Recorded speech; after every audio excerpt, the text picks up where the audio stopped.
നമസ്കാരം. പ്രേക്ഷകർക്കേറെ സുപരിചിതരായ സോഷ്യൽ മീഡിയയിൽ വളരെ സജീവമായ കുടുംബമാണ് കൃഷ്ണകുമാറിന്റേത്. ഭാര്യ സിന്ധു കൃഷ്ണയും മക്കളായ അഹാന, ദിയ, ഇഷാനി, ഹൻസിക എന്നിവരെല്ലാം തന്നെ തങ്ങളുടെ വിശേഷം സോഷ്യൽ മീഡിയയിലൂടെ പങ്കുവയ്ക്കാറുണ്ട്. സ്വന്തമായി എല്ലാവർക്കും യൂട്യൂബ് ചാനലുമുണ്ട്. ആദ്യമായി അപ്പൂപ്പനും അമ്മൂമ്മയും ആവാൻ ഒരുങ്ങുകയാണ് കൃഷ്ണകുമാറും സിന്ധു കൃഷ്ണയും. സോഷ്യൽ മീഡിയയിലൂടെ താരകുടുംബം പങ്കുവയ്ക്കുന്ന വീഡിയോ വളരെ പെട്ടെന്നാണ് വൈറലാവുന്നത്. പേരക്കുട്ടി പിറക്കാൻ പോകുന്ന സന്തോഷത്തിലാണ് സിന്ധു ഇപ്പോൾ. സിന്ധുവിന്റെ കുടുംബവും പ്രേക്ഷകർക്ക് സുപരിചിതമാണ്. മാതാപിതാക്കളുടെ സംരക്ഷണവും സിന്ധുവാണ് നിർവഹിക്കുന്നത്. ഒരു സഹോദരി മാത്രമേ കൂടപ്പിറപ്പായി സിന്ധുവിനുള്ളൂ. എന്നാൽ സഹോദരി പിറക്കും മുമ്പ് ഒരു അനുജൻ പിറന്നിരുന്നുവെന്നും ആശുപത്രിക്കാരുടെ ശ്രദ്ധക്കുറവ് മൂലം ആ സഹോദരനെ തനിക്ക് നഷ്ടപ്പെട്ടു എന്നുമാണ് സിന്ധു പറയുന്നത്. സഹോദരി സിമിയെക്കുറിച്ച് ആരാധകർ ചോദിച്ച ചോദ്യങ്ങൾക്ക് മറുപടി നൽകുന്നതിനിടെയാണ് സഹോദരനെക്കുറിച്ച് സിന്ധു വെളിപ്പെടുത്തിയത്. അനിയത്തി പിറക്കുമ്പോൾ ആശുപത്രിയിൽ അമ്മയ്ക്ക് കൂട്ടായി നിന്നിരുന്നത് താനാണെന്നും സിന്ധു പറയുന്നു. 1977 എനിക്ക് അനിയത്തി ജനിച്ചത്. ഞാനും സിമിയയും തമ്മിൽ 5 വയസ്സ് വ്യത്യാസമുണ്ട്. എന്നെയും സിമിയെയും കൂടാതെ അമ്മയ്ക്ക് മറ്റൊരു കുഞ്ഞുകൂടി ഉണ്ടായിരുന്നു.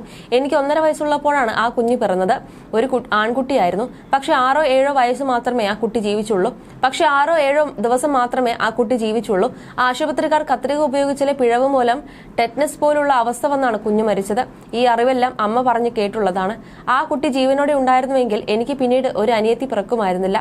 കഴിഞ്ഞ ഒരു 20 വർഷമേ ആയിട്ടുള്ളൂ കൂടുതൽ കുട്ടികളെ ആളുകൾ ഓപ്റ്റ് ചെയ്തു തുടങ്ങിയിട്ട്. അതിനു മുമ്പൊക്കെ 1-2 കുട്ടികൾ മാത്രമേ എല്ലാ വീട്ടിലും ഉണ്ടാകുമായിരുന്നുള്ളൂ. വളരെ വിരളമായി മാത്രമേ 3 കുട്ടികളുള്ള മാതാപിതാക്കൾ ഉണ്ടായിരുന്നുള്ളൂ. ഞാൻ UKG പഠിക്കുമ്പോഴാണ് സിമി ജനിച്ചത്. അന്ന് അച്ഛൻ വിദേശത്തായിരുന്നു. ഞാനും അപ്പച്ചനുമായിരുന്നു ഡെലിവറി സമയത്ത് അമ്മയ്ക്ക് ഉണ്ടായിരുന്ന കൂട്ട്. ഒരു സഹോദരനെയോ സഹോദരിയെയോ ആഗ്രഹിച്ചിരുന്നപ്പോഴാണ് സിമി ജനിച്ചത്. സിമിയെ ഓവറായി കെയർ ചെയ്യുന്ന സിസ്റ്ററായിരുന്നു ഞാൻ. ഊട്ടിയിൽ എനിക്കൊപ്പം പഠിക്കാൻ അവളെയും ചേർത്തപ്പോൾ അവളെ കുളിപ്പിച്ചിരുന്നത് വരെ ഞാനായിരുന്നു. എല്ലാം ചെയ്തു കൊടുക്കുമായിരുന്നു. ബോർഡിംഗിലായിരുന്നപ്പോൾ അവിടെയുള്ള ആയമാരായിരുന്നു ഞങ്ങളെ കുളിപ്പിച്ചിരുന്നത്. അവർ ശ്രദ്ധിക്കാത്തതിനാൽ കണ്ണിൽ സോപ്പൊക്കെ പോകുമായിരുന്നു. അത് അനിയത്തി അനുഭവിക്കാതിരിക്കാൻ വേണ്ടി ഞാൻ തന്നെ അവളെ കുളിപ്പിച്ചു. 3-ാം ക്ലാസ് മുതലാണ് അവളും ഞാനും ഒരു സ്കൂളിൽ പഠിച്ചു തുടങ്ങിയത്. സിമിക്ക് ഇപ്പോൾ 48 വയസ്സുണ്ട്.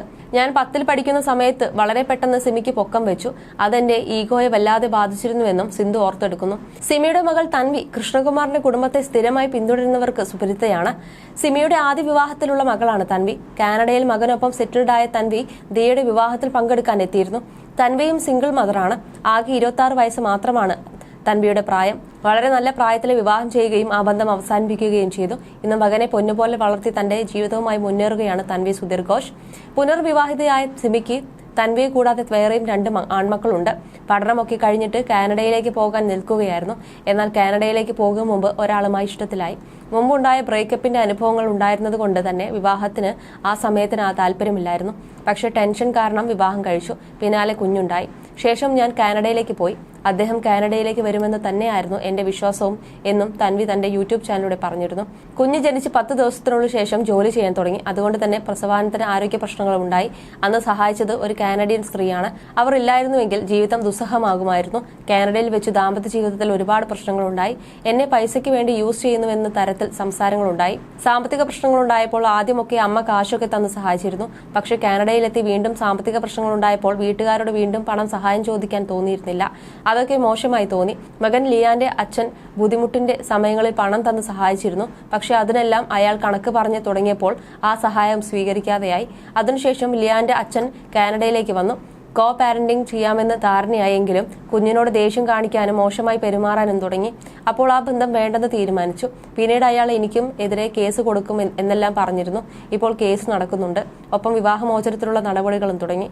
പതിയെ എല്ലാം ശരിയാകുമെന്നാണ് പ്രതീക്ഷ. തുടക്കകാലങ്ങളിൽ കുഞ്ഞിനെ സുരക്ഷിതമായ ഒരിടത്ത് ഏൽപ്പിച്ച് ജോലിക്ക് കയറാൻ ഒത്തിരി ശ്രമിച്ചിരുന്നു. ഡേ കെയറുകൾ തിരക്കി ഒത്തിരി അലഞ്ഞു. പക്ഷെ തീരെ ചെറിയ കുഞ്ഞിനെ ഏറ്റെടുക്കാൻ ആരും വന്നില്ല. ആ സമയങ്ങളിലെല്ലാം ഞാൻ പറഞ്ഞ കാനഡിയൻ സ്ത്രീയാണ് സഹായത്തിനെത്തിയത്. അവരോട് മാത്രം ബഹുമാനമുണ്ട്.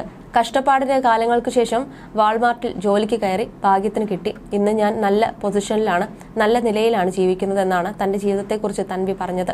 അടുത്തിടെ ബോർഡിംഗ് സ്കൂളിലെ ജീവിതം എങ്ങനെയായിരുന്നു, പേരൻസിനെ മിസ് ചെയ്യാറുണ്ടോ എന്നുള്ള ചോദ്യത്തിന് സിന്ധു കൃഷ്ണ പറഞ്ഞ വാക്കുകളും വൈറലായി മാറിയിരുന്നു.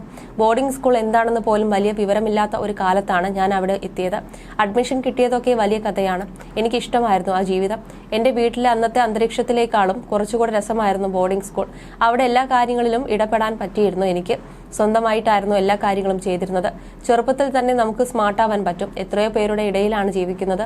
ധാരാളം ബുള്ളിങ് ഒക്കെ നടക്കും അവിടെ. എന്നാലും നമ്മൾ നിൽക്കാൻ പഠിക്കും. സ്വന്തമായിട്ട് കാര്യങ്ങളെല്ലാം ചെയ്യാനുള്ള പക്വത കിട്ടും. പേരൻസിനെ മിസ് ചെയ്യാറുണ്ടോ എന്ന് ചോദിച്ചാൽ അതെ, അവരെ മിസ് ചെയ്യാറൊക്കെ ഉണ്ട്. എന്നാൽ ബോർഡിംഗ് സ്കൂളും പഠനവും ഫ്രണ്ട്സും ഒക്കെയായി ഞാൻ ഹാപ്പി ആയിരുന്നു. പാട്ടിലും ഡാൻസിലും ഒക്കെ പങ്കെടുക്കുമായിരുന്നു. വെക്കേഷൻ കഴിഞ്ഞു പോയാൽ ആദ്യത്തെ 3-4 ദിവസം ഹോം സിക്നെസ് ഫീൽ ചെയ്യാറുണ്ട്. പിന്നെ ഓക്കെ ആവും. നല്ല ടീച്ചേഴ്സും ഫ്രണ്ട്സും ഒക്കെ ആയിരുന്നു അവിടെ. പിന്നെ ഇഷ്ടമുള്ള കാര്യങ്ങളെല്ലാം ചെയ്യാനും പറ്റുമായിരുന്നു. സങ്കടപ്പെട്ടിരിക്കാനൊന്നും സമയം കിട്ടില്ല. ബോർഡിംഗ് സ്കൂൾ എനിക്കിഷ്ടമാണ്. എൻ്റെ പിള്ളേരെയൊന്നും ഞാൻ ബോർഡിംഗ് സ്കൂളിൽ വിട്ടിട്ടില്ല. ഞങ്ങൾക്ക് മക്കളായ സമയത്ത് ബോർഡിങ്ങിലൊക്കെ വിടുന്നത് ചിന്തിക്കാൻ പോലും പറ്റാത്ത കാര്യമായിരുന്നു. അത്രയും എക്സ്പെൻസീവ് ആണ്. ബോർഡിങ്ങിൽ ലക്ഷങ്ങളൊന്നും കൊടുക്കാൻ പറ്റിയ സാഹചര്യങ്ങളായിരുന്നില്ല. അതുപോലെ തന്നെ മക്കളുടെ കാര്യത്തിൽ ഞാൻ പൊസസീവ് ആയിരുന്നു. അവരെപ്പോഴും എൻ്റെ കൂടെ തന്നെ വേണമെന്നായിരുന്നു. അതും ഒരു കാരണമായിരുന്നു. കോളേജിൽ പഠിക്കുന്ന സമയത്ത് ഞാൻ ഹോസ്റ്റലിലായിരുന്നു. മസ്കറ്റിലായിരുന്നപ്പോൾ 2 വർഷം ഡേ സ്കോളറായി പോയി വരികയുമായിരുന്നു. ഒട്ടും ഇഷ്ടമല്ലായിരുന്നു. രാവിലെ എഴുന്നേൽക്കുന്നു, സ്കൂൾ ബസ്സിനായി ഓടുന്നു. ബസ് യാത്രയൊന്നും എനിക്ക് ഇഷ്ടമല്ലായിരുന്നു. സ്കൂളിലെത്തും മുൻപേ ആകെ വയ്യാതെയാവും. ഡാൻസ് പ്രോഗ്രാമിനൊന്നും പങ്കെടുക്കാറേയില്ലായിരുന്നു. പ്രാക്ടീസിനൊന്നും പങ്കെടുക്കാറില്ലായിരുന്നു. അതിനാൽ തന്നെ ആ ജീവിതം അത്ര ഇഷ്ടവുമായിരുന്നില്ലെന്നും സിന്ധു കൃഷ്ണ പറഞ്ഞു.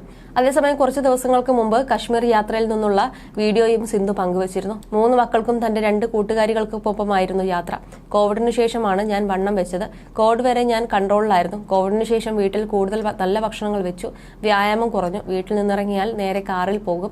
കുറച്ചുനാൾ യോഗയുണ്ടായിരുന്നു. അപ്പോൾ 3-4 കിലോ കുറഞ്ഞു. പക്ഷെ രാവിലെ ഉറക്കം ഒഴിവാക്കി യോഗ ചെയ്യാൻ എനിക്ക് മടിയായിരുന്നു. കുറച്ചു നാൾ കഴിഞ്ഞ് യോഗ ഇൻസ്ട്രക്ടർ ഹിമാലയൻ ടൂർ പോയി. പിന്നെ മടിയായി നിർത്തി.